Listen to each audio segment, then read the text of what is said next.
The South African economy itself, the South African infrastructure was built through the labor of foreign nationals.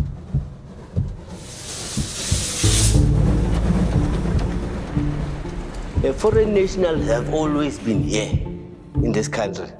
And maybe this new reality that we only realize now that they're here is something that we need to correct.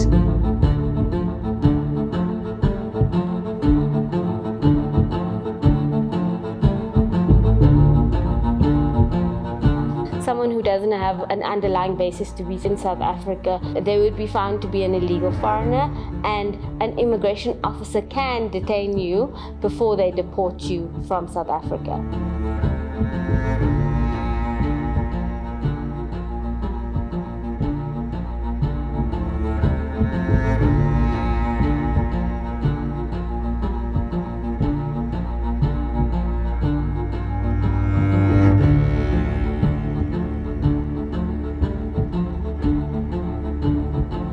We don't think that deportation is an effective tool. I don't think it acts as a deterrent, and I don't think it acts as a way of controlling migration.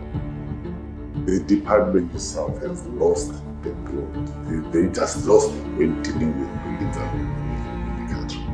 It's part of IT what to deal with these people. Hey, where's your passport? Where's your passport? You? Why are you looking? I was hiding for passport. But you have your passport? Yeah, I have. This is mine. Why didn't you open for us? You were scared.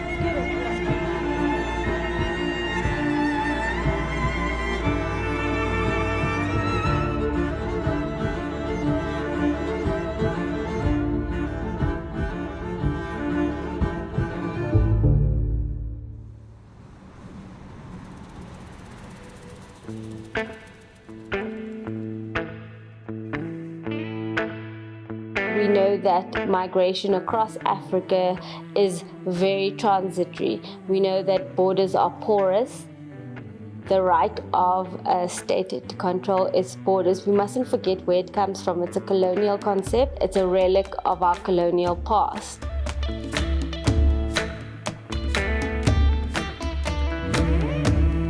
I know of our great-grandfathers who used to move from Zimbabwe to come and work in mines. There are Xhosas who are based in Zimbabwe, in Matebele land.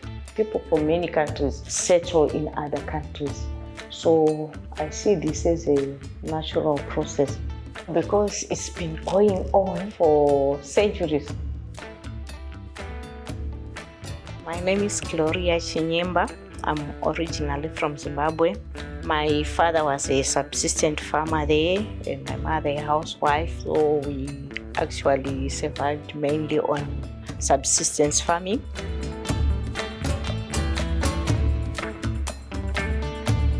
People were very cheerful. Everything seemed to have lightened up.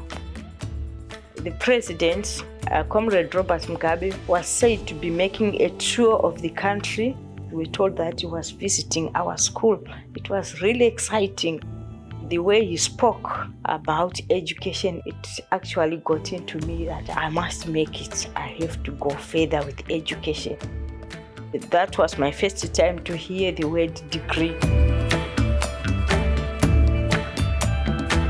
In Zim that time, there was much vibe.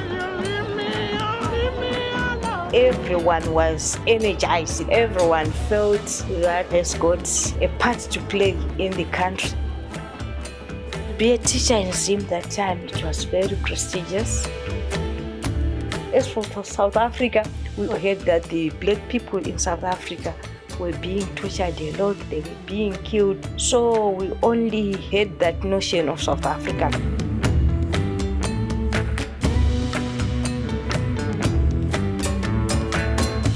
Because we watched as Comrade Nelson Mandela gave a speech. It was a day when all lessons were suspended in college.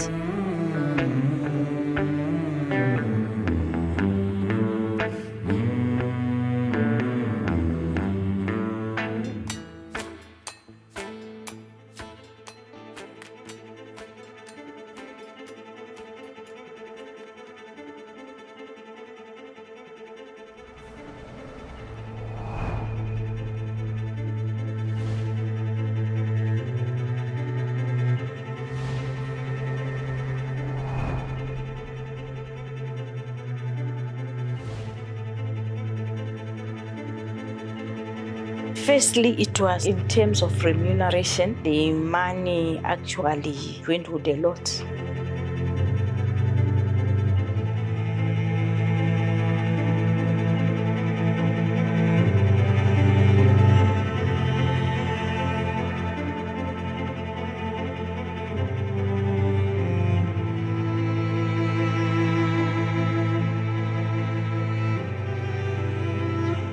I really wanted things that are formalized. So I went to Home Affairs Cape Town and we had to stay there for a week, for the whole week, so that we could get the papers.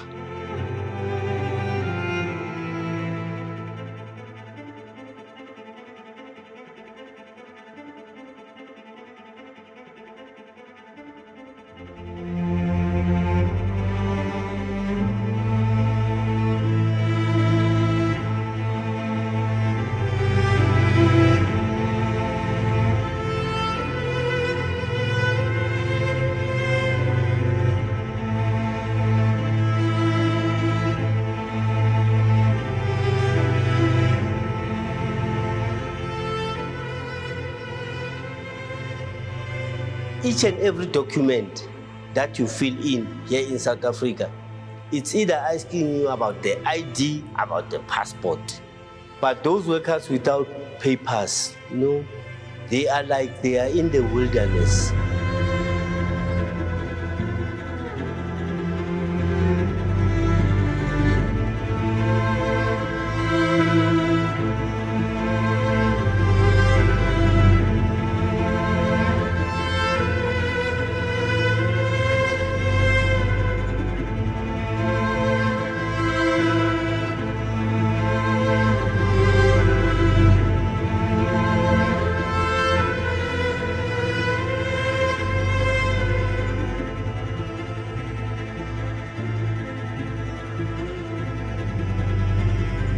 Mostly they run Sadilo DRC, the Zola side. They come for hiding in South Africa. The person will say, I went to the Musina refugee office. I stayed there for a couple of days, couple of weeks without access. And you ask yourself, what are these refugee offices doing? You ask why. And now when this guy is saying this thing in front of the magistrate was saying, then Home Affairs deal with this person. Came to you guys, but you never asked them.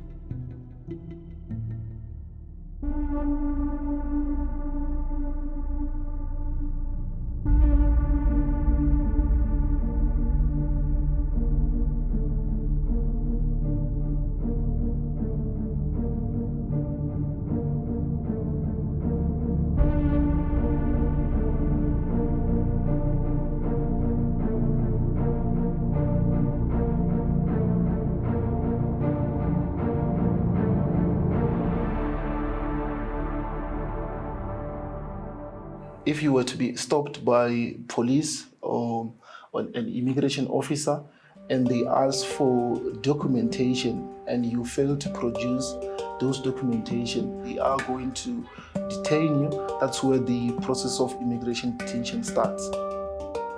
When we go to operations, we go in, we separate South African from Muslims. We ask them to produce the document, fill out to do so. Then we take them. We take that person to the police station.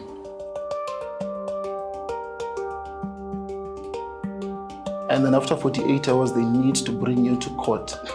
And then you will appear before a magistrate. So if you don't have any documentation, you don't have intentions of applying for asylum, you would now be sentenced and they'll probably take you to the Department of Correctional Services.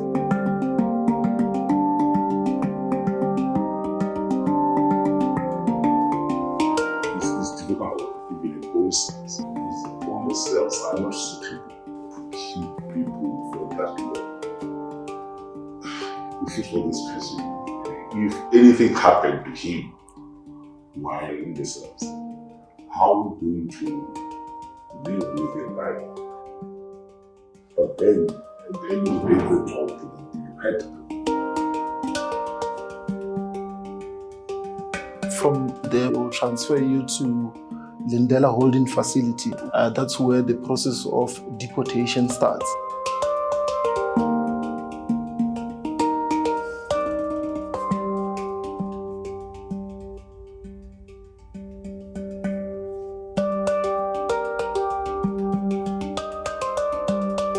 You will then have to go through the process where they confirm whether your country of origin, that's where you're coming from, and then they will deport you back to your home country.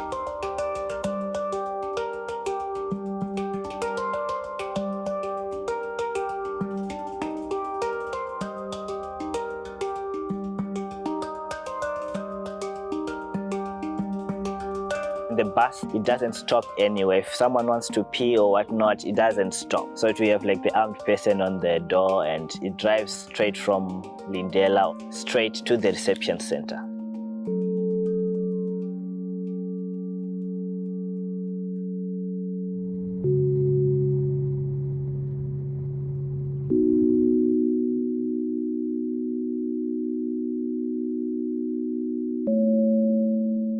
So the project focuses on deportees that we receive in Beitbridge that we serve, attending to the health needs of these migrants. From the population that we have seen, it's about 78% men, and they're usually of young age. I would say the average age is about 31 years. Sometimes there are a few instances where we got mothers with their children both deported.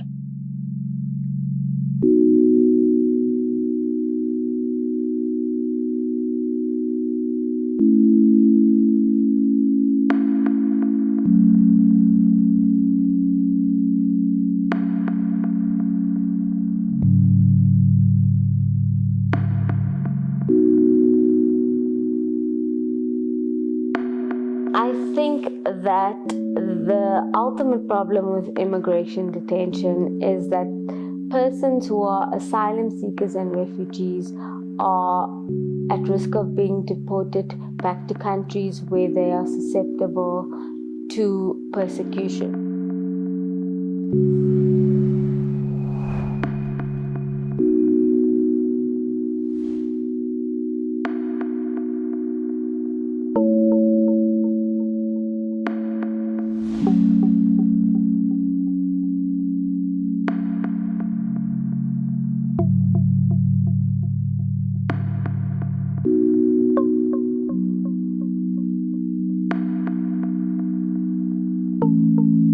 Where people are detained and then deported to countries that border South Africa. It's a revolving door. People just cross the border again, and then they go through this cyclical process. My guy was from Zimbabwe that I deported. That guy I deported on Friday, and the next week that guy was in South Africa. And then you ask yourself, what happened?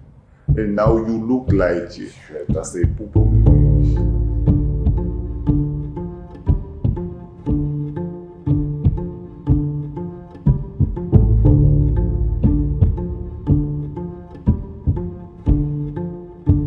Some of them go as much as like even 30 times they have been like kind of deported, and then they find their own way to go back to South Africa.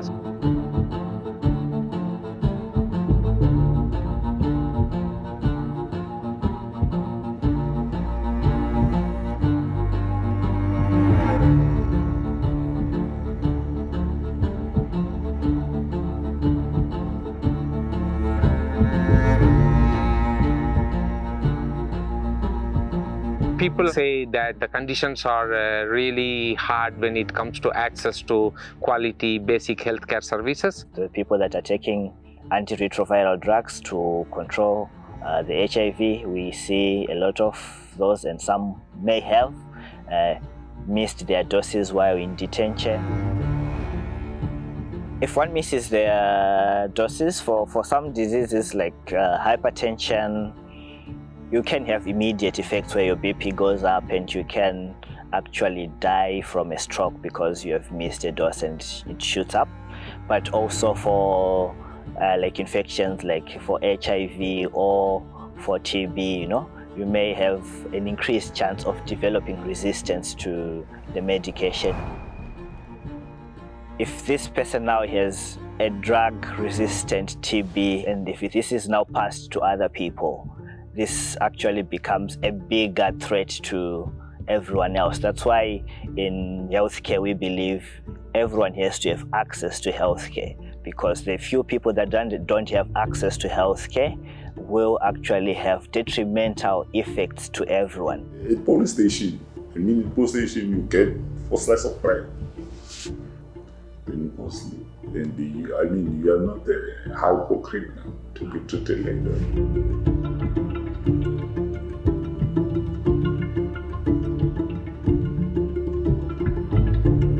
Sometimes they're forced to have some transactional sex, going through some physical and mental abuse.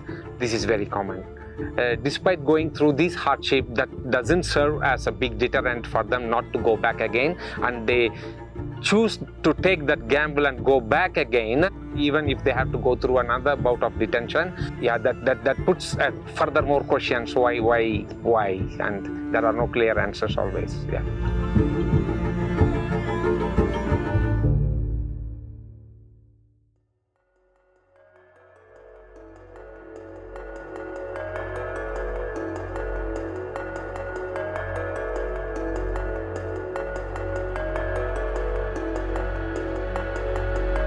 At my office, we were 3 immigration officers, but the region that we had to cover is so big. Arresting one person is not even a drop in the ocean.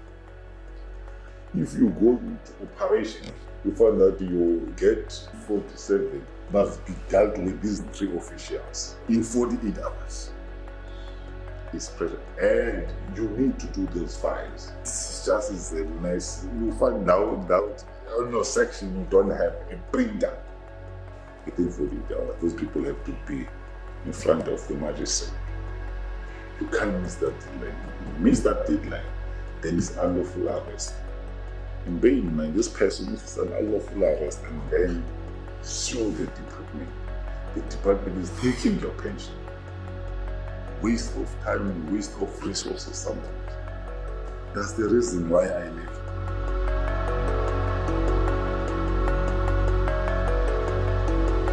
The Department of Home Affairs system, it's not functional. It's drawing a lot of resources. And if it was functional, then those resources could have been allocated elsewhere. The contract for Lindela, which the Department of Home Affairs has with a company called Environmongs, is about 50 million per annum. So if you just think of that amount, and you're keeping facilities like this open in the face of a department who's suffering significant resource constraints, you have to ask yourself, is it really worth it for us to be having this deportation center costing so much amount of money? Shouldn't that money be rerouted into actually capacitating a failing system?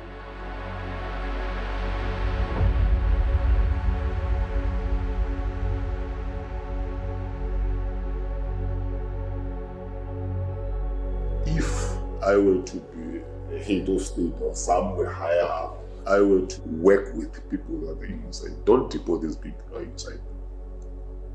Just make means for them to legalize themselves. Then you are sorted inside. Now deal with the people that are coming in.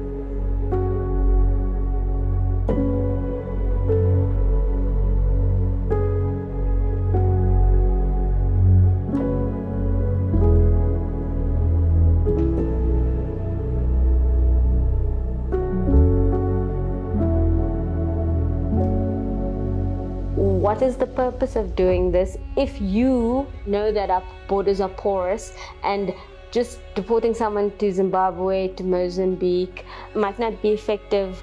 We know why it's being used. It's being used more as a political statement, I think, to be shown to be doing something.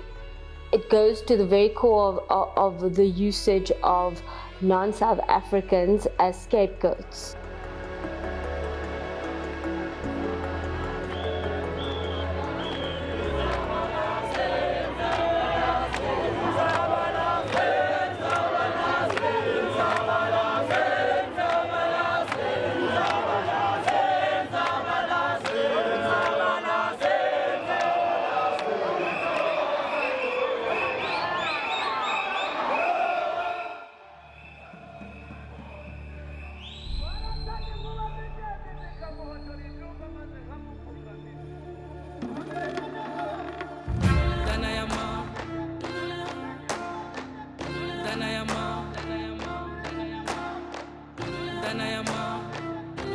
I really do appreciate the way South Africans embrace people, like the way people mingle. Despite little hiccups here and there, it's quite a welcoming country.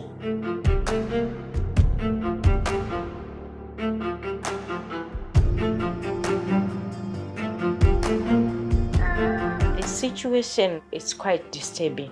There's a lot of stress among the people. I've seen some even doing devastating things. I know someone who she wrote a letter about Zep and she committed suicide.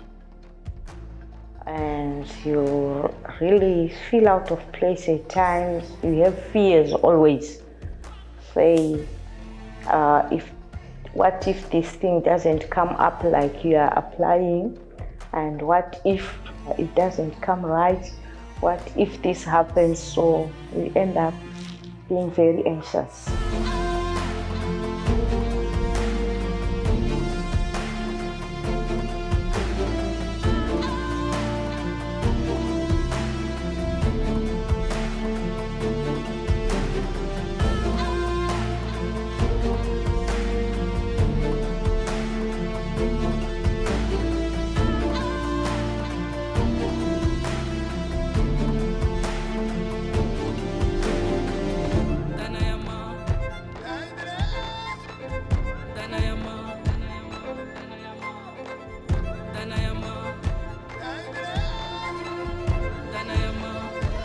The alternatives to detention that we do advocate for is we advocate for pathways to regularization of people. So advocating for increased ways in which people can regulate their stay in South Africa. So for me, I should think that it's very much important that the government reconsiders this issue of permits and try to find ways to deal with the current situation in a much more progressive fashion.